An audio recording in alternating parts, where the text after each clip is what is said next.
सतनाम श्री साहिब सच्चे पातशाह जी बख्शिश करते हैं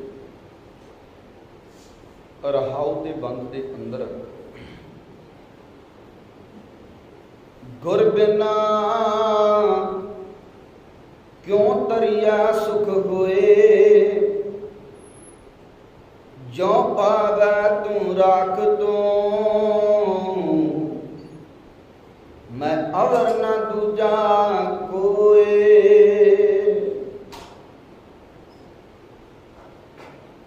संसार एक समुद्र है।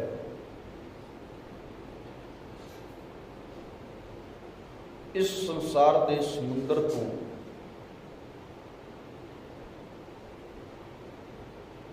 पार लाने का इको एक वसीला है, वो है गुरु। गुरु तो बिना असी इस संसार के समुद्र तो पार नहीं हो सकते। जी आम समुद्र की गल करिए तो उत्थे भी एक मलाह है जिहड़ा उस समुद्र तो पार करता है। संसार को भी सतगुरां ने समुद्र कहा, इत्थे भी एक मलाह की लोड़ है तो वह मलाह है साडा गुरु। गुरु मलाह गुर जहाज खिवट गुरु गुर बिन तरियो ना कोई। गुरु ही साडा मलाह है, गुरु की जहाज है। इहदे विच बैठ के असी इस संसार के समुद्र भवजल तो पार होना। ते गुरु तो बिना तरिया नहीं जाना तो साडी जिंदगी के अंदर सुख नहीं पैदा होना। जिन्ना तक इन्हां विच फसियां जंजालां च उन्ना तक सुख नहीं जिंदगी च। जदों गुरु नाल जुड़ जाएंगे तरीबी तौर पर फिर वो सुख वो आनंद आउण लग जाएगा। दुनियावी भटकना हौली हौली हौली हौली खत्म होंदी जाए। पहला उन्हां दुनियावी मंगा करके गुरु कोल आउंदे आ, पर जिदन गुरु की कृपा वरतदी वो रंग चढ़ता है हौली हौली हौली हौली वो अंदरों दुनियावी मंगा खत्म हो जाती, फिर को मंग रह जाती कि कृपा करो रहमत बरताओ, जिहड़ा आनंद बनया ये गवाचे ना, ये ना खिंडे। क्योंकि हुण दुनियावी मंगा तो उपर उठ गया, हुण दाते नाल सैन पै। इसलिए पता है भी तारन वाला वो है। वैसे तो साडी बेड़ी डुब रही, कम डोलत बेड़ी पाप भरी है। साडे बेड़े नूं हजारां शेख ने, कबीर बेड़ा जर जरा फूटे शेख हजार। साडी जिंदगी दी बेड़ी अंदर हजारां शेख ने ते हजारां शेख वाला बेड़ा जदों समुंदर च धक्केगा वो डुबेगा ही डुबेगा। शेख ते एक होवे बेड़ा डुब जाता है। पर बाबा कबीर साहब कहते कि हजारां शेख ने, कबीर बेड़ा जर जरा फूटे शेख हजार। साडी बेड़ी च तां हजारां शेख ने, फिर असी किदां इस संसार के समुद्र तो पार हो सकते? किते काम क्रोध लोभ मोह हंकार द्वैत भावना ये थोड़े गुणे 15-20 गिन लांगे, 20 गिन लांगे। वध तो वध कोई विद्वान होएगा 100 गिन लेगा, उस तो वध कोई 200 गिन लेगा। पर कबीर साहब कहते भी फूटे शेख हजार, हजारे ही शेख। जेड़े बेड़े नूं हजारां शेख ने वो बेड़ा कदाचित भी पार नहीं हो सकता। कोई दिल ला ले जोर ला ले वो 5 किलोमीटर भी नहीं जाएगा। समुद्र बहुत विशाल है। इस करके संसार एक समुद्र है तो बहुत बड़ा समुद्र है। ਬੇੜਾ ਧਕੇਲਣ ਦੇ ਲਈ ਸਾਨੂੰ ਬੇੜਾ ਬੰਨਣਾ ਪਏਗਾ। ਜਿਹੜਾ ਬੇੜਾ ਬੰਨਣ ਦਾ ਵਕਤ ਸੀ ਉਹ ਵੇਲਾ ਸੀ ਗਵਾ ਲਿਆ। ਸੌਂ ਕੇ, ਖਾ ਪੀ ਕੇ, ਖਾਣਾ ਪੀਣਾ, ਹੱਸਣਾ ਸੌਣਾ ਗਵਾ ਲਿਆ। ਸਭ ਕਹਿੰਦੇ ਆ ਨਾ, ਬੇੜਾ ਬੰਦ ਨਾ ਸਕਿਓ ਬੰਧਨ ਕੀ ਵੇਲਾ, ਪਰ ਸਰਵਰ ਜਬ ਪੁੱਛ ਲੈ ਐਸੇ ਤਰਨ ਦੋਗੇਗਾ। ਜਦੋਂ ਇਹ ਭਵ ਸਾਗਰ ਸਮੁੰਦਰ ਚੋਂ ਪਾਰ ਹੋਣਾ ਹੋਵੇਗਾ ਉਦੋਂ ਕਿਵੇਂ ਹੋਵੇਗਾ? ਕਿਉਂਕਿ ਤੇਰੇ ਕੋਲ ਤੇ ਬੇੜਾ ਹੀ ਨਹੀਂ, ਤੂੰ ਤੇ ਬੰਨਿਆ ਹੀ ਨਹੀਂ। ਬੇੜਾ ਬੰਨਣ ਦਾ ਮਤਲਬ ਨਾਮ ਨਹੀਂ ਜਪਿਆ, ਸਿਮਰਨ ਨਹੀਂ ਕੀਤਾ, ਇਹ ਬੇੜਾ।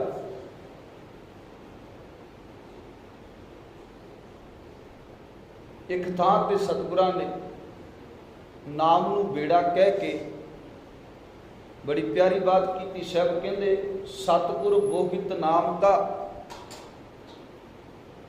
ਸਤਿਗੁਰ ਬੋਹਿਤ ਨਾਮ ਕਾ ਕਿਤ ਬਿਦ ਚੜਿਆ ਜਾਏ। ਕਹਿੰਦੇ ਸਤਿਗੁਰੂ ਜਹਾਜ਼ ਹੈ, ਨਾਮ ਦਾ ਬੋਹਿਤ ਹੈ। ਬੇੜਾ ਬੰਦ ਨਾ ਸਕਿਓ ਬੰਧਨ ਕੀ ਵੇਲਾ। ਕਿਹੜਾ ਬੇੜਾ ਬੰਨਣਾ ਸੀ? ਨਾਮ ਦਾ ਬੇੜਾ।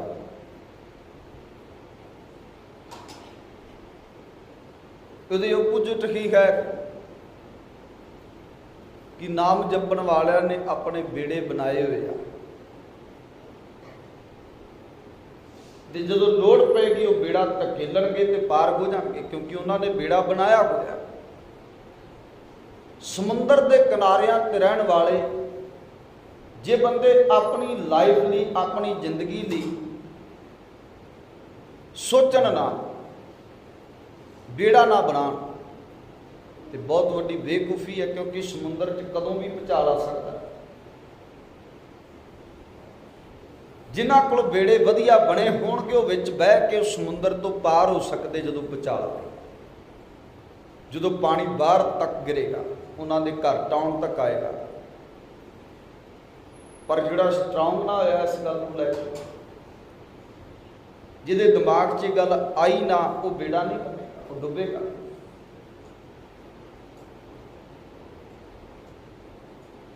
ਸਤਿਗੁਰੂ ਇੱਕ ਜਹਾਜ਼ ਗਏ। ਸਾਹਿਬ ਕਹਿੰਦੇ ਸਤਿਗੁਰ ਬੋਹਿਤ ਨਾਮ ਕਾ, ਸਤਿਗੁਰ ਜਹਾਜ਼ ਗਏ, ਨਾਮ ਦਾ ਬੋਹਿਤ ਹੈ। ਨਾਮ ਰੂਪੀ ਬੇੜਾ ਬੰਨਣਾ ਸੀ।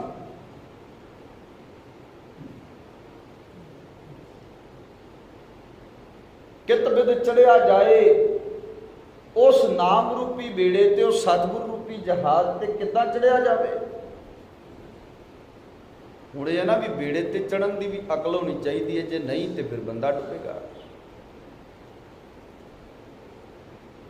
ਕੁਝ ਬੇੜੇ ਤੇ ਕਿਨਾਰੇ ਤੇ ਬਾਹਰ ਖੜੇ ਹੁੰਦੇ ਆ, ਉਹਨਾਂ ਤੇ ਚੜਨਾ ਸੌਖਾ ਹੈ।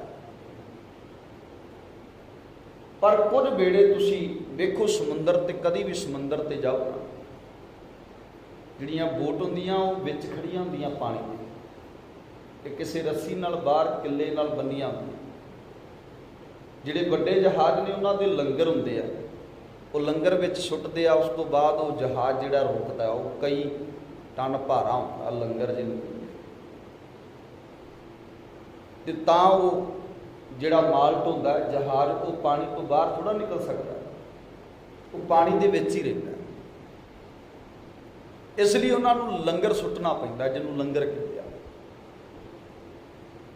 ਉਹ ਬਹੁਤ ਭਾਰਾ ਹੁੰਦਾ ਤੇ ਜਿਹਦੇ ਕਰਕੇ ਜਹਾਜ਼ ਰੁਕਦਾ ਹੈ।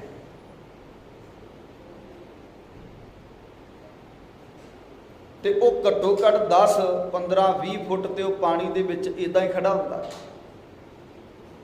ਤੇ ਤੁਸੀਂ ਹਿਸਾਬ ਲਾਓ ਕਿ ਪਾਣੀ ਦਾ ਡੂੰਘਾਈ ਕਿੰਨੀ ਹੋਵੇ।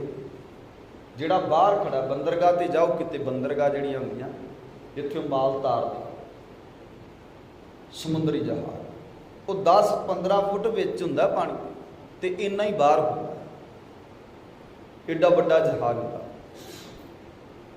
ਪਰ ਲੰਗਰ ਸੁੱਟਦੇ ਆ ਤੇ ਉਹ ਰੁਕਦਾ, ਅਦਰਵਾਈਜ਼। ਹੁਣ ਕੁਝ ਬੇੜੇ ਬਾਹਰ ਨੇ, ਕੁਝ ਬੇੜੇ ਅੰਦਰ ਨੇ। ਜਿਹੜੇ ਅੰਦਰ ਬੇੜਾ ਹੈ, ਸਾਡਾ ਤੇ ਅੰਦਰ ਹੈ ਨਾ, ਸੰਸਾਰ ਸਮੁੰਦਰ ਹੈ, ਤੇ ਅਸੀਂ ਇਸ ਸੰਸਾਰ ਦੇ ਸਮੁੰਦਰ 'ਚ ਰਹਿ ਰਹੇ ਹਾਂ। बड़ियां ऐसियां कंट्रीज ने जिहड़ियां पानी दे विच है ने ना, पानी दे विच ही घर बने, ते वो लोग सोचन भी सानू बेड़ी बनाने की लोड़ नहीं, फिर तो भुखे मर जा, क्योंकि एक जगह तो समान लैन लई बेड़े च जाना पैंदा, उन्हां होड़ च जाना पैंदा। बेड़े तो बिना वो एक थां तो दूजी थां ते नहीं जा सकते। फिर वो किड्डे सुचेत ने, क्योंकि उन्होंने अपने अपने बेड़े बनाए हुए, उन्होंने पता है कि बेड़ी तो बिना साडा सरना, विच रहिंदे ने ना पानी दे, इस करके असी भी इस संसार के समुंदर दे विच रहिंदे आ। ये संसार समुंदर है ना, ते दे विच रह रहे हैं, पर असी सुचेत नहीं हाँ, क्योंकि साडे कोल कोई बेड़ा नहीं है। ते सतगुरां ने सुचेत कीता कि क्या, जप तप का बंद बेड़ुला, जित लंघै बहिला, पर सरबर जब उछला, तब तरन दोगेला। कहते जदों तेरे कोल जप तप का बेड़ा होगा, तू इस बेड़े का सवार होके पार हो सकता है, जदों कि समुंदर च भुचाल आएगा, जदों इहदियां लहरां तेज होणगियां, वहा तेज होवेगा। तेरे कोल जप तप का बेड़ा होया तो सजना तू पार हो सकता है, पर जे तेरे कोल जप तप का बेड़ा ही नहीं है, फिर तू पार नहीं हो सकता, फिर तू पार नहीं हो सकेगा। क्योंकि असी तो बेड़ा बने कोई नहीं, रहने भी पानी च, संसार समुंदर च रह रहे हैं। जिन्होंने पता सी उन्हें रजोइयां कीतियां, बेनतियां कीतियां, ते की किया, उन्हें ये बात कही, संसार समुंदे तार गोबिंदे, तार लै बाप बिठूला। उन्होंने क्या भी संसार समुंदर है, सतगुरु जी समझ गए उस गल, ते समझण वालियां बेनती की, संसार समुंदर है, पर तू तारन वाला बोहित है मेरे सतगुरु। तार गोबिंदे, तार लै बाप बीठला। इस शब्द के अखीर दियां पंक्तियां च क्या भगत नाम, हों अजान तरबे ना जानो, मैं अनजान हाँ, मैं तरना नहीं जानता, मोको बांह दे बाह दे बीठला। जिहड़ा डुबदा होवे ना, डुबदे होए नूं सिर्फ सहारा चाहिए होंदा, क्योंकि पानी जिहड़ा है वो बंदे की बॉडी नूं हल्का कर देता। पानी खिंचदा जरूर है, पर उसकी बॉडी का भार वेट जिहड़ा हल्का हो, पानी च बंदा छेती तां चुक्या जा सकता, उंज जिन्ना मर्जी भारा होवे नहीं चुक्या जा सकता, क्योंकि पानी दे विच पैर नहीं ना लगते, पानी बॉडी नूं तारदा है, इसलिए हल्का हो जाता। उस वक्त च सिर्फ बंदे नूं माड़ा जिहा सहारा चाहिए, कोई माड़ा जिहा सहारा मिल जाए तो बाहर निकल। तो फिर इत्थे माड़ा जिहा सहारा नहीं मंगिया, है मंगिया मोको बांह दे बीठला। मैं अजान हाँ मेरे सतगुरु, मैं संसार के समुंदर विच तरना नहीं जानता, पर तेनू पता है, तू मैनू बचा सकदा है अपनी बांह फड़ा के। ते सहारा मंगिया कादा, बांह दा, मोको बांह दे बीठला। जिन्हां संसार के समुंदर नूं इदां जाणिया, उन्हां इदां रजोई भी की कि सतगुरु तू अपनी बांह फड़ा के सानू बाहर कढ़ सक, बचा सक। सुखैर बात कर रहा साहब, कहते सतगुरु बोहित हर नाम का, कित बिद चढ़िया जाए, किहड़ी विधि है जिहदे नाल इहदे विच चढ़िया जाए।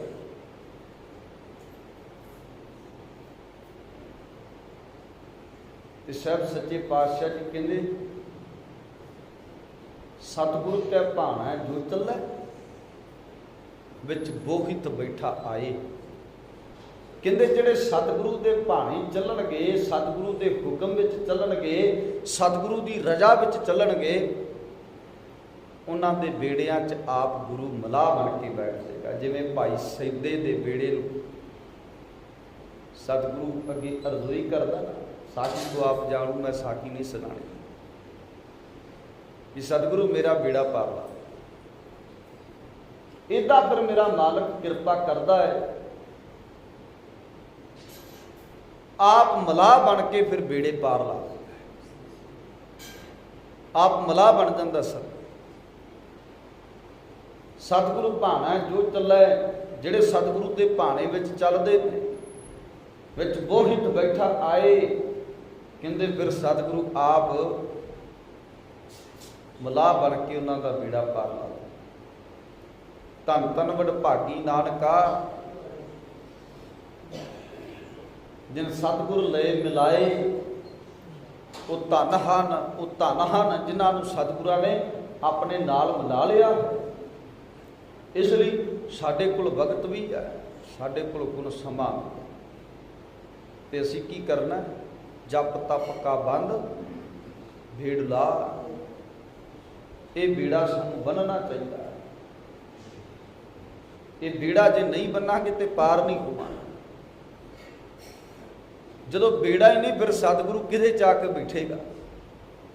ਚਲੋ ਇਹ ਵੀ ਕਹਿ ਲਿਆ ਵੀ ਮਾਲਕ ਅੱਗੇ ਬੇਨਤੀ ਕੀਤੀ, ਅਰਜ਼ੋਈ ਕੀਤੀ ਵੀ ਸਾਨੂੰ ਬਚਾ ਲੈ ਸਮੁੰਦਰ ਦੀਆਂ ਲਹਿਰਾਂ ਤੋਂ, ਪਰ ਜੇ ਬੇੜਾ ਨਹੀਂ ਤੇ ਫਿਰ ਕਿਵੇਂ ਬਚਾਵੇ? ਬੇੜਾ ਤਿਆਰ ਹੋਵੇ ਤੇ ਉਹ ਮਲਾਹ ਬਣ ਕੇ ਚੰਗਾ ਤੇ ਬਚਾ ਸਕਦਾ। ਵੀ ਜੇ ਤੂੰ ਕਵੇਂ ਮੈਨੂੰ ਤਰਨਾ ਨਹੀਂ ਆਉਂਦਾ, ਮੈਨੂੰ ਚੱਪੂ ਨਹੀਂ ਮਾਰਨੇ ਆਉਂਦੇ, ਮੈਨੂੰ ਬੇੜਾ ਨਹੀਂ ਚਲਾਉਣਾ ਆਉਂਦਾ, ਮੈਨੂੰ ਬਚਾ ਲੈ, ਤੇ ਉਹ ਬਚਾ ਸਕਦਾ। ਪਰ ਜੇ ਤੂੰ ਬੇੜਾ ਹੀ ਨਹੀਂ ਬੰਨਿਆ ਤੇ ਫਿਰ ਕਿਵੇਂ ਬਚਾਵੇ? ਇਸ ਲਈ ਬੇੜਾ ਤੇ ਬੰਨਣਾ ਪਵੇਗਾ। ਜੇ ਸੰਸਾਰ ਦੇ ਸਮੁੰਦਰ ਤੋਂ ਪਾਰ ਹੋਣਾ ਹੈ, ਬੇੜੇ ਦੀ ਹੁਣ ਤੋਂ ਤਿਆਰੀ ਕਰਨੀ ਪਵੇ, ਤੇ ਬੇੜਾ ਬੰਨੀਏ ਜਿੰਨਾ ਵੀ ਹੋ ਸਕਦਾ ਹੈ, ਕਿਉਂਕਿ ਬੇੜਾ ਹੌਲੀ ਹੌਲੀ ਬੰਨਿਆ ਜਾਂਦਾ ਹੈ। ਇੱਕ ਦਿਨ ਦੇ ਅੰਦਰ ਹੀ ਨਹੀਂ ਬੇੜਾ ਤਿਆਰ ਹੋ ਜਾਂਦਾ। ਪਹਿਲਾਂ ਅਗਲਾ ਲੱਕੜ ਲੈ ਕੇ ਆਉਂਦਾ, ਫਿਰ ਕਿੱਲ ਲੈ ਕੇ ਆਉਂਦਾ, ਹੌਲੀ ਹੌਲੀ ਸਾਰਾ ਸਮਾਨ ਇਕੱਤਰ ਕਰਦਾ ਹੈ, ਇਕੱਠਾ ਕਰਦਾ, ਫਿਰ ਬੇੜਾ ਬੰਨਿਆ ਜਾਂਦਾ। ਪਰ ਜਿਹੜਾ ਬੇੜਾ ਅਸੀਂ ਬੰਨਣਾ ਉਹ ਇੱਕ ਦਿਨ ਦੀ ਖੇਡ ਨਹੀਂ। ਉਹ ਬੇੜਾ ਤੇ ਹੋ ਸਕਦਾ 10 ਦਿਨ, ਮਹੀਨਾ, 2 ਮਹੀਨੇ 'ਚ ਤਿਆਰ ਹੋ ਜਾਏ। ਪਰ ਜਿਹੜੇ ਬੇੜੇ ਦੀ ਗੱਲ ਗੁਰੂ ਕਰਦਾ ਹੈ, ਉਹ ਬੇੜਾ ਫਿਰ ਸਾਡੀ ਜ਼ਿੰਦਗੀ ਦਾ ਐਂਡ ਹੈ। ਇਸ ਲਈ ਸਾਨੂੰ ਉਹ ਬੇੜਾ ਪਹਿਲਾਂ ਤਿਆਰ ਕਰਨਾ, ਬੰਨਣਾ ਪਵੇਗਾ। ਗੁਰ ਬਿਨ ਕਿਉਂ ਤਰਿਆ ਸੁਖ ਹੋਏ, ਗੁਰੂ ਤੋਂ ਬਿਨਾ ਤਰਿਆ ਨਹੀਂ ਜੇ ਜਾਣਾ ਤੇ ਸਾਡੀ ਜ਼ਿੰਦਗੀ 'ਚ ਸੁੱਖ ਨਹੀਂ ਹੋਣਾ। ਜਿਉਂ ਪਾਵੈ ਤੂੰ ਰਾਖ ਤੂੰ, ਮੈਂ ਅਵਰ ਨਾ ਦੂਜਾ ਕੋਏ। ਜਿਵੇਂ ਤੈਨੂੰ ਭਾਉਂਦਾ ਮੇਰੇ ਸਤਿਗੁਰਾ ਉਵੇਂ ਰੱਖ ਲੈ, ਮੇਰਾ ਤੇਰੇ ਤੋਂ ਬਿਨਾ ਸਹਾਰਾ ਕੋਈ, ਤੇ ਨਾ ਹੀ ਮੈਂ ਅੱਜ ਤੱਕ ਕਿਸੇ ਹੋਰ ਦਾ ਸਹਾਰਾ ਤੱਕਿਆ। ਬਾਬਾ ਫਰੀਦ ਸਾਹਿਬ ਕਹਿੰਦੇ, ਫਰੀਦਾ ਬਾਰ ਪਰਾਏ ਬੈਸਣਾ, ਸਾਈਂ ਮੁਝੇ ਨਾ ਦੇ। ਜੇ ਤੂੰ ਐਵੇਂ ਰੱਖ ਸੀ ਤਾਂ ਜੀਓ ਸਰੀਰੋ। ਕਹਿੰਦੇ ਕਿਸੇ ਪਰਾਏ ਦੇ ਦਰ ਤੇ ਨਾ ਮੈਨੂੰ ਝੁਕਣਾ ਪਵੇ, ਇਹ ਕਿਰਪਾ ਕਰੀ ਮੇਰੇ। ਪਰਾਏ ਦੇ ਦਰ ਤੇ, ਤੇਰੇ ਦਰ ਤੇ ਭੁੱਖਾ ਵੀ ਮਰ ਜਾਵਾਂ, ਤੇਰੇ ਦਰ ਤੇ ਜਿਵੇਂ ਦਾ ਮਰਜ਼ੀ ਜੀਵਨ ਹੋਵੇ ਬਤੀਤ ਕਰਾਂ, ਪਰ ਦਰ ਤੇਰਾ ਹੀ ਹੋਵੇ, ਕਿਸੇ ਹੋਰ ਦਾ। ਬਾਰ ਪਰਾਏ ਬੈਸਣਾ, ਸਾਈਂ ਮੁਝੇ ਨਾ ਦੇ।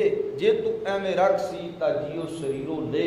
ਭਾਵੇਂ ਜਾਨ ਵੀ ਮੇਰੀ ਕੱਢ ਲੈ, ਹਾਜ਼ਰ ਹੈ, ਪਰ ਆਪਣੇ ਦਰ ਤੋਂ ਠੁਕਰਾਈ ਨਾ। ਜੇ ਤੂੰ ਤੁਠਾ ਕਿਰਪਾ ਨਿਧਾਨ, ਨਾ ਦੂਜਾ ਵਿਖਾਲ। ਜਿਉਂ ਭਾਵੈ ਤੂੰ ਰਾਖ ਤੂੰ, ਮੈਂ ਅਵਰ ਨਾ ਦੂਜਾ ਕੋਈ। ਜਿਵੇਂ ਤੈਨੂੰ ਭਾਉਂਦਾ ਉਵੇਂ ਰੱਖ ਲੈ ਸਤਿਗੁਰਾ, ਮੈਂ ਤੇਰੇ ਤੋਂ ਬਿਨਾ ਕੋਈ ਹੋਰ ਦਰ ਨਹੀਂ। ਮੈਂ ਸਭ ਕੁਝ ਛੋੜ ਪ੍ਰਭ ਤੂੰ ਹੀ ਧਿਆਇਆ, ਮੈਂ ਤੇ ਤੈਨੂੰ ਧਿਆਇਆ। ਆਰੰਭਲੀਆਂ ਪੰਕਤੀਆਂ 'ਚ ਸਤਿਗੁਰੂ ਬਖਸ਼ਿਸ਼ ਕਰ ਰਹੇ, ਨਾਨਕ ਬੇੜੀ ਸੱਚ ਕੀ ਤਰੀਐ ਗੁਰ ਵਿਚਾਰ।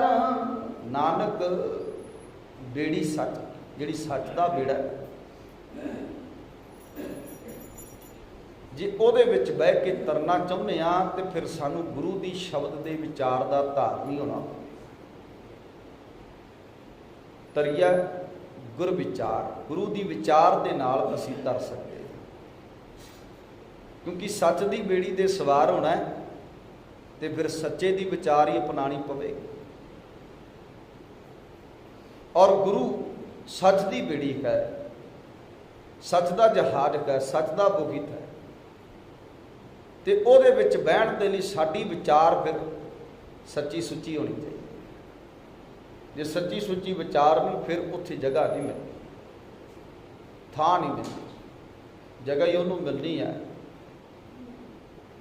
ਹੁਣ ਵੇਖੋ ਨਾ, ਆਮ ਬੱਸ 'ਚ ਤੇ ਹਰੇਕ ਚੜ੍ਹ ਜਾਂਦਾ, ਪਰ ਜੇ ਅਸੀਂ ਜਹਾਜ਼ ਤੇ ਜਾਣਾ ਹੋਵੇ ਉਹਦੇ ਲਈ ਪਾਸਪੋਰਟ ਦੀ ਲੋੜ ਹੈ, ਉਹੀ ਬੈਠੇਗਾ ਨਾ।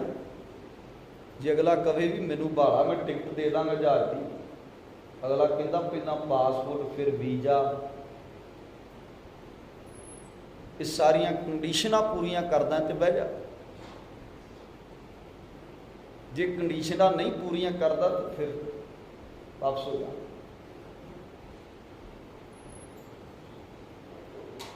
ਹੁਣ ਅਸੀਂ ਕਹਿੰਦੇ ਆ ਵੀ ਸਾਨੂੰ ਨਾਮ ਵੀ ਨਾ ਜਪਣਾ ਪਵੇ, ਸਿਮਰਨਾ ਵੀ ਕਰਨਾ ਪਵੇ, ਬੰਦਗੀ ਨਾ ਵੀ ਕਰਨੀ ਪਵੇ, ਤੇ ਸਤਿਗੁਰੂ ਨੇ ਸਾਨੂੰ ਆਪਣੇ ਜਹਾਜ਼ 'ਚ ਚਾੜ ਕੇ ਪਾਰ ਲਾਈ ਦੇਣਾ। ਜੇ ਆਮ ਦੂਸਰੀ ਥਾਂ ਤੇ ਜਾਣ ਲਈ ਵੀਜ਼ਾ ਚਾਹੀਦਾ, ਸਾਰੀਆਂ ਕੰਡੀਸ਼ਨਾਂ ਪੂਰੀਆਂ ਕਰਨੀਆਂ ਪੈਣੀਆਂ ਕਿ ਰੱਬ ਦੇ ਘਰ ਜਾਣ ਲਈ ਇਹ ਕੁਝ ਨਹੀਂ ਹੈ, ਕਰਨਾ ਪੈਣਾ। ਜਪ ਤਪ ਕਾ ਬੰਦ ਵਿੜਦਾ, ਫਿਰ ਉਹਦੇ 'ਚ ਤੇ ਉਹਨਾਂ ਨੂੰ ਚੜਾਇਆ ਜਾਏਗਾ ਵੀ ਜਿਨ੍ਹਾਂ ਦਾ ਵੀਜ਼ਾ ਲੱਗਾ ਹੋਵੇਗਾ, ਉਹਨਾਂ ਨੂੰ ਚੜਾਇਆ ਜਾਏਗਾ। ਤੇ ਸਾਹਿਬ ਕਹਿੰਦੇ ਜੇ ਤੂੰ ਚੜ੍ਹਨਾ ਚਾਹੁੰਦਾ ਤੇ ਸੱਚ ਦੀ ਵਿਚਾਰ ਦਾ ਧਾਰਨੀ ਬਣ।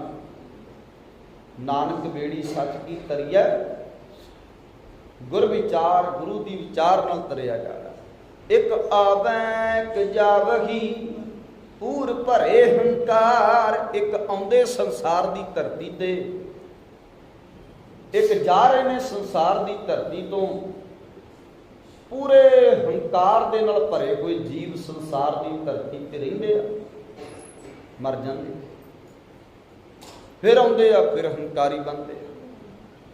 ਇੱਕ ਆਵੇਂ ਇੱਕ ਜਾਵਗੀ ਪੂਰ ਭਰੇ ਹੰਕਾਰ।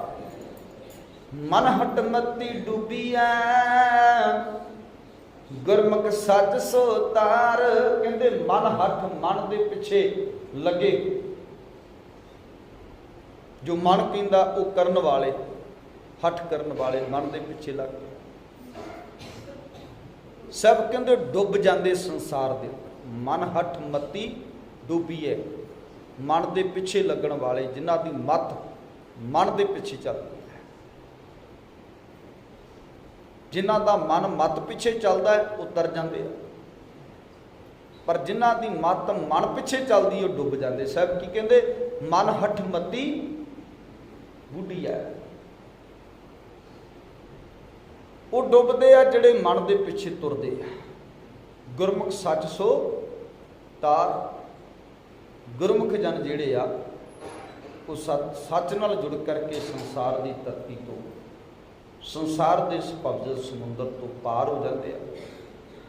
ਪਰ ਜਿਹੜੇ ਗੁਰਮੁਖ ਨੇ ਔਰ ਸੱਚ ਦੇ ਧਾਰਨੀ ਨੇ ਉਹ ਤਰਦੇ। ਗੁਰਮੁਖ ਸੱਚ ਸੋ ਤਾਰ, ਉਹ ਇਸ ਸੰਸਾਰ ਦੇ ਸਮੁੰਦਰ ਤੋਂ ਤਰ ਜਾਂਦੇ, ਕਿਉਂਕਿ ਗੁਰੂ ਕਿਰਪਾ ਕਰਕੇ ਆਪਣੇ ਜਹਾਜ਼ ਵਿੱਚ ਬਿਠਾਉਂਦਾ ਹੈ, ਗੁਰੂ ਕਿਰਪਾ ਕਰਕੇ ਮਲਾਹ ਬਣਦਾ ਹੈ, ਗੁਰੂ ਕਿਰਪਾ ਕਰਕੇ ਉਹਨਾਂ ਦਾ ਬੇੜਾ ਪਾਰ ਲਾ ਦਿੰਦਾ ਜ਼ਿੰਦਗੀ ਦਾ। ਇਸ ਕਰਕੇ ਜੇ ਤਰਨਾ ਚਾਹੁੰਦੇ ਆ ਤੇ ਗੁਰੂ ਦੀ ਸ਼ਬਦ ਨਾਲ, ਵਿਚਾਰ ਨਾਲ, ਗੁਰੂ ਦੇ ਦੱਸੇ ਕੋਈ ਫਲਸਫੇ ਨਾਲ, ਸੱਚ ਨਾਲ, ਔਰ ਜੋ ਗੁਰੂ ਕਹਿੰਦਾ ਹੈ ਉਹਦੇ ਨਾਲ ਜੁੜ ਕੇ ਹੀ ਇਸ ਸੰਸਾਰ ਦੇ ਸਮੁੰਦਰ ਤੋਂ ਪਾਰ ਹੋ ਸਕਦੇ ਆ। ਸਤਿਗੁਰੂ ਜੀ ਕਿਰਪਾ ਕਰਨ, ਵਿਚਾਰ ਕਰ।